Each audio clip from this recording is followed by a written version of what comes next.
ಈಗಾಗಲೇ ನಮ್ಮ ಪ್ರತಿನಿಧಿ ಸ್ಪಷ್ಟಪಡಿಸಿದಂಗೆ ಸುತ್ತೂರು ಕಾರ್ಯಕ್ರಮದಿಂದ ಎಚ್ಡಿಕೆ ದೂರ ಉಳಿದಿದ್ದಾರೆ ಎನ್ನುವ ಮಾಹಿತಿ ಲಭ್ಯ ಆಗ್ತಾ ಇದೆ. ಆರೋಗ್ಯದ ಸಮಸ್ಯೆಯಿಂದಾಗಿ ಸುತ್ತೂರು ಜಾತ್ರಾ ಮಹೋತ್ಸವಕ್ಕೆ ಎಚ್ಡಿಕೆ ಗೈರಾಗ್ತಾ ಇದೆ. ಅಮಿತ್ ಶಾ ಜೊತೆ ಈ ಜಾತ್ರಾ ಮಹೋತ್ಸವದ ಕಾರ್ಯಕ್ರಮದಲ್ಲಿ ವೇದಿಕೆ ಹಂಚಿಕೊಳ್ಬೇಕಿತ್ತು ಕುಮಾರಸ್ವಾಮಿ. ಮೈತ್ರಿ ಆದ ಮೇಲೆ ಈ ನಾಯಕರುಗಳು ಮೊದಲ ಬಾರಿಗೆ ಕಾರ್ಯಕ್ರಮದಲ್ಲಿ ಭಾಗಿಯಾಗ್ತಾ ಇರುವಂತದ್ದಾಗ್ತಿತ್ತು. ಆದರೆ ಕುಮಾರಸ್ವಾಮಿ ಅವರಿಗೆ ಸ್ವಲ್ಪ ಆರೋಗ್ಯದ ಸಮಸ್ಯೆ ಇದೆ.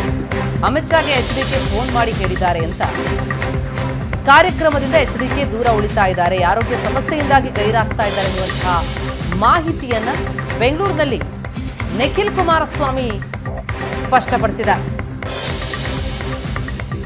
ಸುತ್ತೂರು ಜಾತ್ರಾ ಮಹೋತ್ಸವದ ಕಾರ್ಯಕ್ರಮಕ್ಕೆ ಬರ್ತಿಲ್ಲ ಎಚ್ಡಿಕೆ. ಅನಾರೋಗ್ಯದ ಸಮಸ್ಯೆಯಿಂದಾಗಿ ಅಮಿತ್ ಶಾ ಜೊತೆಗೆ ವೇದಿಕೆಯನ್ನು ಹಂಚಿಕೊಳ್ತಾ ಇಲ್ಲ ಕುಮಾರಸ್ವಾಮಿ, ಗೈರಾಗ್ತಾ ಇದ್ದಾರೆ. ನಿಖಿಲ್ ಈ ಬಗ್ಗೆ ಮಾಹಿತಿ ಹಂಚಿಕೊಂಡಿದ್ದಾರೆ.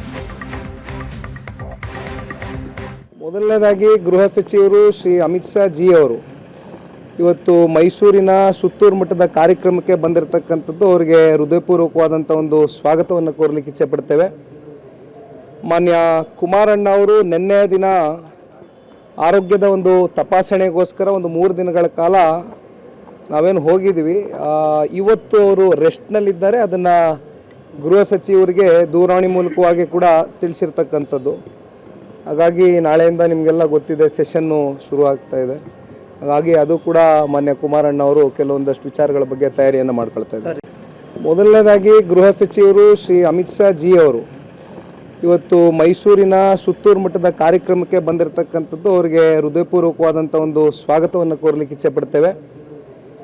ಮಾನ್ಯ ಕುಮಾರಣ್ಣ ಅವರು ನಿನ್ನೆ ದಿನ ಆರೋಗ್ಯದ ಒಂದು ತಪಾಸಣೆಗೋಸ್ಕರ ಒಂದು 3 ದಿನಗಳ ಕಾಲ ನಾವೇನು ಹೋಗಿದ್ದೀವಿ. ಇವತ್ತು ಅವರು ರೆಸ್ಟ್ನಲ್ಲಿದ್ದಾರೆ. ಅದನ್ನು ಗೃಹ ಸಚಿವರಿಗೆ ದೂರವಾಣಿ ಮೂಲಕವಾಗಿ ಕೂಡ ತಿಳಿಸಿರ್ತಕ್ಕಂಥದ್ದು.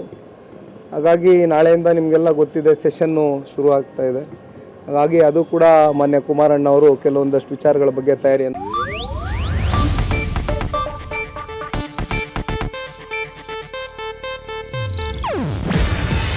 ಇದು ಏಷ್ಯಾನೆಟ್ ನ್ಯೂಸ್ ನೆಟ್ವರ್ಕ್ ಪ್ರಸ್ತುತಿ. ನೀವು ನೋಡ್ತಿದ್ದೀರಾ ಏಷ್ಯಾನೆಟ್ ಸುವರ್ಣ ನ್ಯೂಸ್.